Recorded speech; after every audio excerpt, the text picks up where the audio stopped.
আমরা এখন কোথায়? সাজেকে। আসসালামু আলাইকুম গাইজ, আজকে আমরা যাব মেঘের রাজ্যে সাজেকে। তো এটা আমাদের সর্বপ্রথম ব্লগ। আর এই ভিডিওতে, সম্পূর্ণ ভিডিওতে আপনারা পাবেন সাজেক যাওয়ার গাইডলাইন, যেটা কোথায় গেলে ভালো হবে না হবে। সম্পূর্ণ ভিডিওতে আমরা ভালো মন্দ খারাপ সব দিক তুলে ধরবো। তো চলুন শুরু করা যাক। শুরুতে আপনারা আপনাদের নিকটস্থ বাস কাউন্টার থেকে খাগড়াছড়িগামী বাসের টিকিট কাটবেন। আর ঢাকার যে কোনো প্রান্ত থেকে নন এসি বাসের জনপ্রতি ভাড়া পড়বে 700 থেকে 900 টাকার মধ্যে, আর এসি বাসের ভাড়া পড়বে 1000 থেকে 1600 টাকার মধ্যে। আজকে আমরা যাচ্ছি একটি ট্রাভেল এজেন্সির মাধ্যমে, যার কারণে আমাদের আর বাসের টিকিট কাটতে হয়নি। আমাদের বাস রাত 11টায়, আমরা শুধু বাসের জন্য এখন অপেক্ষা করতেছি। এখন আমরা বাসে উঠলাম আর এখন বাজে 11টা 36, আর এইখান থেকে আমরা আমাদের যাত্রা শুরু করলাম।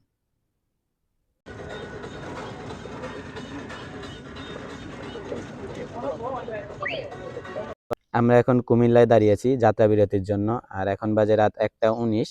আর আমরা ফ্রেশ হয়ে কিছু খাওয়া দাওয়া করে আবার রওনা দেব। তবে খাবার যে খাবো, খাবারের অনেক দাম, তো আমাদের এটা গলা দিয়ে নামে না।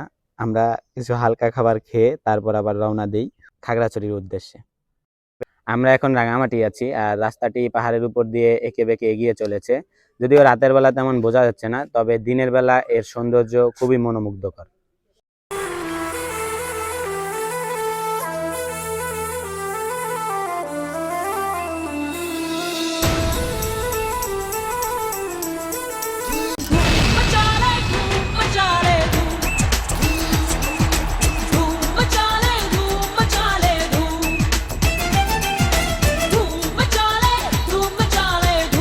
গাইস, আমরা এখন সকালবেলা পৌঁছেছি দিঘিনালা। আস্তে আস্তে প্রায় সায়দাবাদ থেকে উঠছিলাম 11:30টায়, আর এখন বাজে 7টা 8। প্রায় 8.5-7 ঘন্টার মতো জার্নি করার পরে আমরা এখন পৌঁছেছি এইখানে। তো এইখানে আমরা সকালবেলা দিঘিনালা নামছি, যাতে সকালের নাস্তাটা সেরে আমরা বাগাইহাট ক্যাম্পের উদ্দেশ্যে রওনা দিতে পারি। আর আপনারা যদি একলা একলা আসেন, তাহলে আপনাদের খাগড়াছড়ি সদরে নামাই দেওয়া হবে। ঢাকা থেকে দিঘিনালা পর্যন্ত শুধু শান্তি পরিবহনই চলাচল করে, আর বাদবাকি যত পরিবহন আছে সবগুলো ঢাকা থেকে খাগড়াছড়ি সদর পর্যন্ত চলাচল করে। রাব্বি, তোমার 7.5 ঘন্টা জার্নি করার পরে অনুভূতি কেমন বলো? আমার অনুভূতি প্রথমে অনেকটা খারাপ লাগছিল, বাট নামার পরে এখন খাওয়া দাওয়া করার পরে হয়তো বা একটু ভালো লাগবে। আর আশা করি এরপরে যখন যাব সেখানে আর একটু ভালো হবে, এটাই আশা। আর পরবর্তী যদি হোটেল খারাপ হয় তাহলে অনুভূতি আরও খারাপ হবে। সকালের নাস্তার টোকেন পাইছি, আর যেই পরিমাণ রেস্টুরেন্টে ভিড়, তো মনে হয় না খাওয়ার মতন সিরিয়াল পাবো, জায়গাই তো নাই বসার। ভিড়ের মধ্যে অনেকক্ষণ অপেক্ষা করতে করতে অবশেষে আমরা আমাদের সকালের নাস্তাটা হাতে পাই। সকালের নাস্তা হিসাবে ছিল ডিম খিচুড়ি। স্বাদের দিক দিয়ে বলতে গেলে মোটামুটি। দিঘিনালা থেকে সাজেক যাওয়ার জন্য চাঁদের গাড়ি, সিএনজি এবং জিপের ভাড়ার নির্ধারিত তালিকাগুলো আপনাদের সুবিধার্থের জন্য স্ক্রিনে দেওয়া হলো। সকালের নাস্তা শেষ করে আমরা বাগাইহাট ক্যাম্পের উদ্দেশ্যে রওনা দেই চাঁদের গাড়ি করে। আর এই চাঁদের গাড়ির ব্যবস্থা আমাদের এজেন্সি করে দিয়েছে, যার কারণে আমাদের এক্সট্রা ঝামেলা পোহাতে হয়নি। আর আমার পাশে যিনি এখন আছে, তিনি হলো আমাদের এজেন্সির হোস্ট।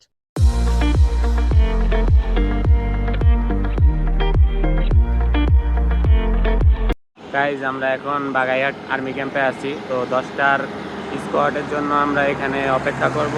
এখন বাজে 9টা। তো আমাদের এখন প্রায় 1 ঘন্টার মতন অপেক্ষা করা লাগবে। তারপর আমরা বাগাইহাট আর্মি ক্যাম্প থেকে চেক শেষ করে তারপর আমরা রওনা দিতে পারবো সাজেকের উদ্দেশ্যে। দীর্ঘক্ষণ অপেক্ষা করার পর আমাদের স্কোয়াডটি সাজেকের উদ্দেশ্যে রওনা দিল। আর এইখানে আর্মি চেকপোস্ট হওয়ার কারণে আপনারা আপনাদের নিজস্ব এনআইডি কার্ড বা জন্ম নিবন্ধন শো করতে হয়, যার কারণে আপনারা অবশ্যই আপনাদের নিজস্ব এনআইডি কার্ড বা জন্ম নিবন্ধন সাথে করে নিয়ে যাবেন। আর্মি চেকপোস্ট পার করে আমরা এখন সাজেকের উদ্দেশ্যে রওনা দিলাম।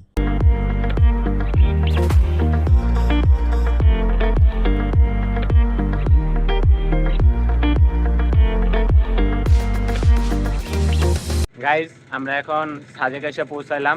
আমরা এখন ফ্রেশ হয়ে বের হইলাম আর কি, খাওয়া দাওয়া করবো দুপুরের। আর সাজেক থেকে আমাদের বাগাইহাট থেকে সাজেকে আসতে প্রায় 1.5 ঘন্টার মতন সময় লাগলো। আর মোটামুটি রাস্তাটা খুব ভালোই ছিল, উপভোগ করার মতন ছিল। তো আপনারা রাস্তাটা একটু উপভোগ করেন, আমরা খাওয়া দাওয়া করে আসি।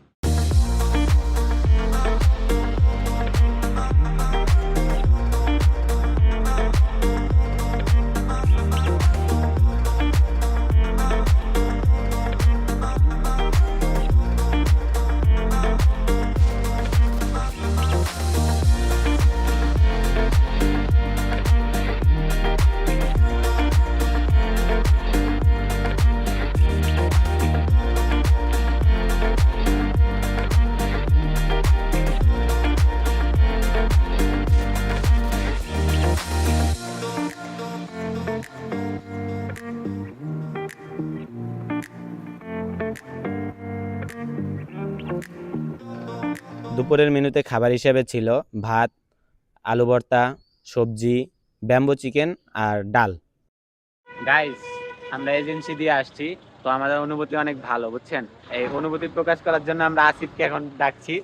আসিফ, তোমার এজেন্সি দিয়ে আসার পরে অনুভূতি কেমন বলো, এখানে প্রকাশ করো, প্রকাশ করো। আমার কিছু বলতে হবে না, আমার মুখ দেখে সবাই বুঝতে পারছে যে কেমন অনুভূতি। আচ্ছা ভাইয়া, তুমি এদিকে আসো, ভাইয়া রাব্বি ভাইয়া এদিকে আসো। ভাইয়া তুমি বলো ভাইয়া, তোমার অনুভূতি কেমন ভাইয়া? আমার অনুভূতি অনেক ভালো, দ্বিতীয়বার আর আসবো না। তুমি ভাইয়া দুপুরবেলা যে এই যে ব্যাম্বো চিকেন দিয়ে ভাতটা খাইলা, এটা কেমন লাগলো তোমার কাছে?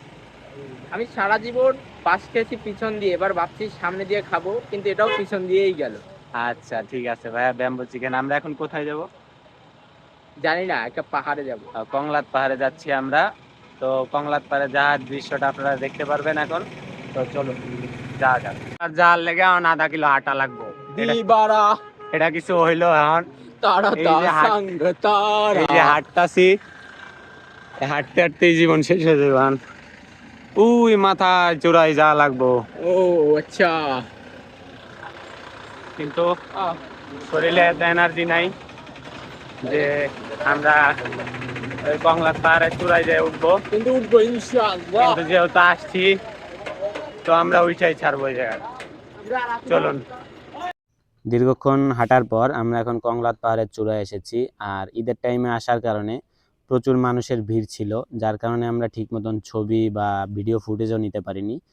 যতটুকু পেরেছি সাধ্যের মধ্যে নিয়েছি, তো সেটাই আপনাদের দেখানোর চেষ্টা করব।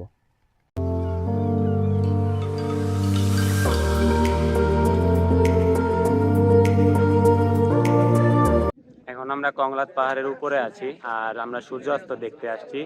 ভিউটা জাস্ট ওয়াও। কংলাত পাহাড় আসার মূল কারণই হলো এই সূর্যাস্ত দেখা। আর এই সূর্যাস্ত ভিডিওতে কতটা দেখাতে পারছি জানি না, তবে বাস্তব দৃশ্য ছিল খুবই উপভোগ করার আর মনোমুগ্ধকর ছিল। আপনারা যখন আসবেন তখন সদৃশ্য যখন চোখে দেখবেন তখন আপনাদের কাছে আরো ভালো লাগবে।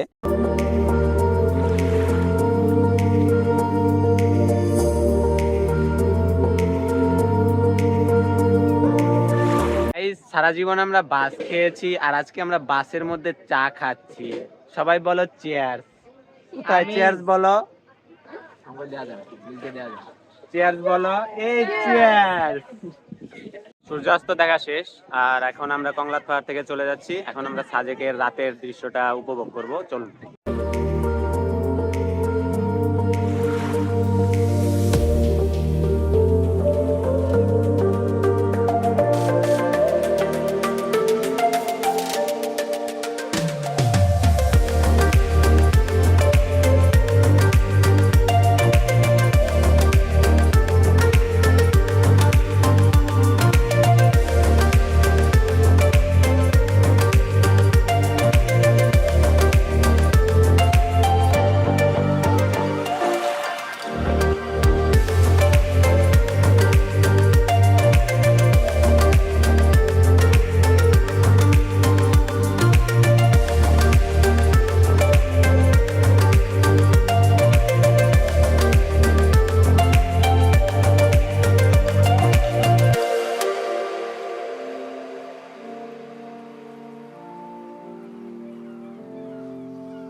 তারপর রাতের বেলা আমরা একটু ঘুষাঘুষি করি। তো এই জায়গায় আমি এত জোরে ঘুষি মারছি যে কারেন্টই চলে গেছে।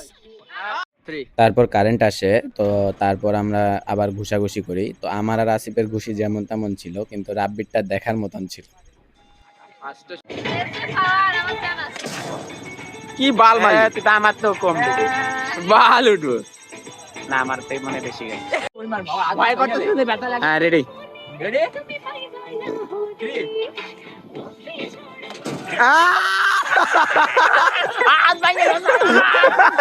রাতের বেলা একটা রেস্টুরেন্টের সামনে এই ভাইটি তার সুমধুর কণ্ঠ দিয়ে গান করতেছিল। তারপর আমরা ওই গানটি উপভোগ করতেছিলাম। তার কণ্ঠ ছিল খুবই সুন্দর। তো আপনারা এই গানটি উপভোগ করুন।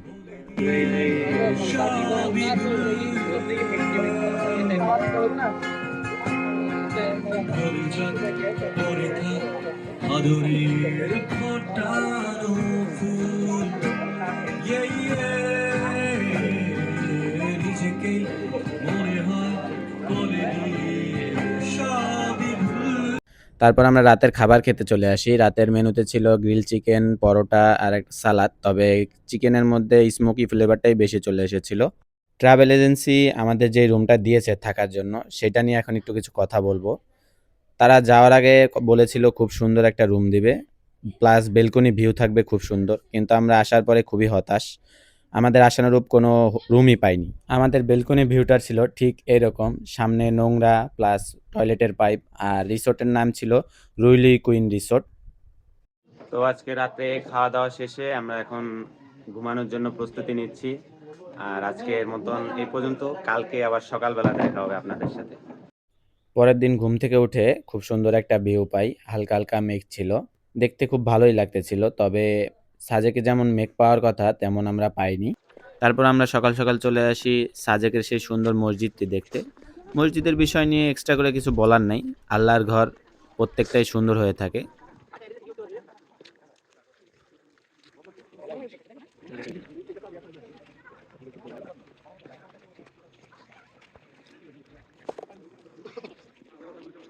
মসজিদের পাশ দিয়ে খুব সুন্দর দৃশ্য উপভোগ করা যায়। আপনারা এখানে চাইলে ছবি তুলতে পারেন, কিছু ভিডিও ফুটেজ নিতে পারেন। তো এইখান থেকে আমরা চলে যাই লুসাই গ্রামের উদ্দেশ্যে। মসজিদের পাশেই আসলে লুসাই গ্রাম। তো এই লুসাই গ্রামে আসলে মূলত লুসাই উপজাতি বাস করত। বর্তমানে এখানে লুসাই উপজাতির কেউ বসবাস করে না, কিন্তু তাদের বাড়িঘর, তারা কিভাবে বসবাস করত, তাদের দৈনন্দিন জীবনযাপন কেমন ছিল, সেই আকৃতিতেই আর কি গ্রামটা গড়ে তোলা হয়েছে।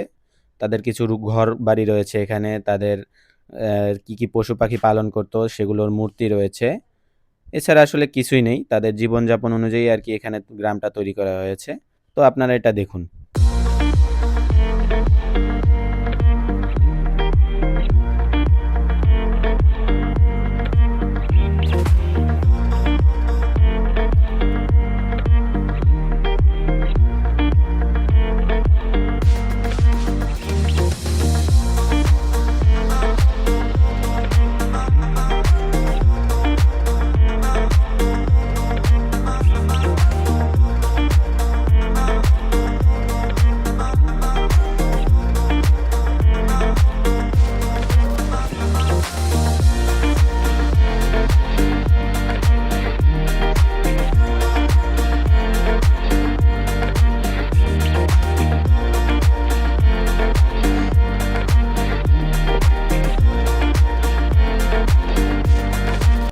তো লুসাই গ্রামে লুসাইদের ড্রেস পাওয়া যায়, 20 মিনিটের জন্য 100 টাকা করে নেয়।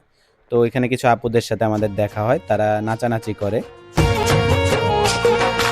আমাদের চানি মুড়ো মুড়ি গাঙে স্তরাই বড়া, আমাদের চানি সাগর মাঝর সাগরা যাই গড়া, আমাদের চানি মুড়ো মুড়ি গাঙে স্তরাই বড়া, আমাদের চানি সাগর মাঝর সাগরা যাই।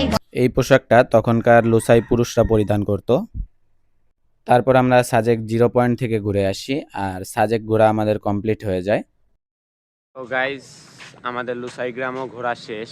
আর দিন শেষে এখন আমরা সাজেক থেকে বের হয়ে যাব একটু পরে 10টা স্পটে।